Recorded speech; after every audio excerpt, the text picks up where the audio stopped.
Here at Cattlemen and Cattlemen, we like to give you the best news and information to help you make the right decisions on your operation.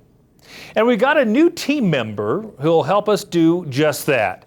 It's our pleasure to introduce you to meteorologist Matt Makens, who will be providing weather forecasts for our viewers. Matt, thanks for coming today. You bet. Not just weather forecasts, but anything you need to know about the weather or climate.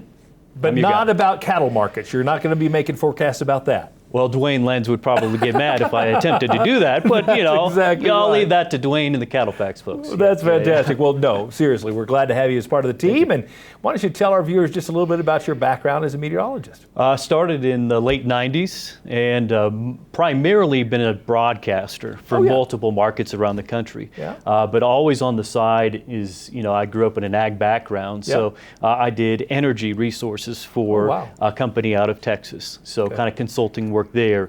Coal-fired power plants, I worked in that industry for a bit as well. I've done ag radio in the past, ag consulting, insurance consulting. So yes, TV's always been the primary role, but now my life has changed. I'm shifting to these passions and getting back into where it really matters. And speaking of passions, let's talk just a little bit about your background. Of course, I know your family well here in Colorado, your brother a little better than you, but tell folks about your livestock background.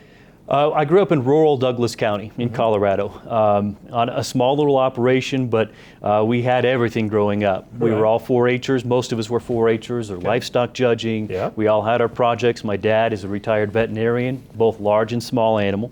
So you can imagine being in 4-H and having a vet on hand. That's pretty handy. But he was also a high-risk buyer at times.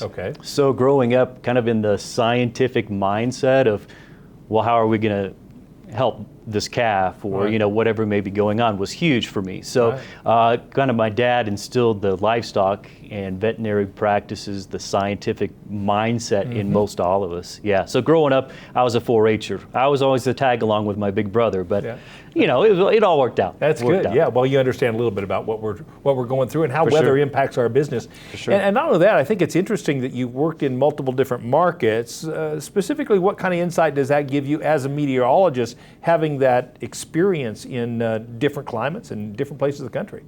You can see how different the impact will be. So like in Kansas, maybe you can hit the tornado season. That's going to be detrimental.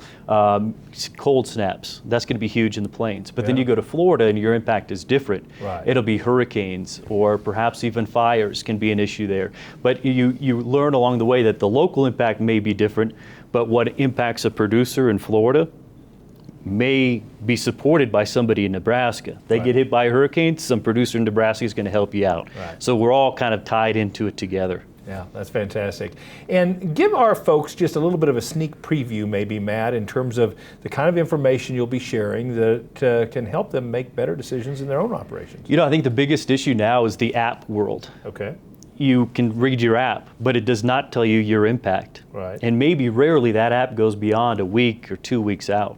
So I'm here to help, whether it be preparing for the February cold snap that came through, right during calving was a huge issue. If folks need resources for that, that's one thing.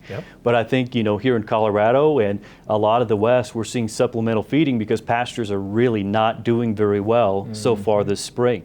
So what are you going to need to plan on for the summer or fall as La Nina keeps in, the supplemental feeding? You may have to plan more on that. Find hay, you know, go ahead and pre-buy or something. So kind of help folks every step of the way, from 2 weeks out to what you need to plan for next winter. And any resource, I'm here to help. And there's a lot of products out there. Maybe you just need to ask, can you help me interpret this? What is this showing me? I'm happy to do that too.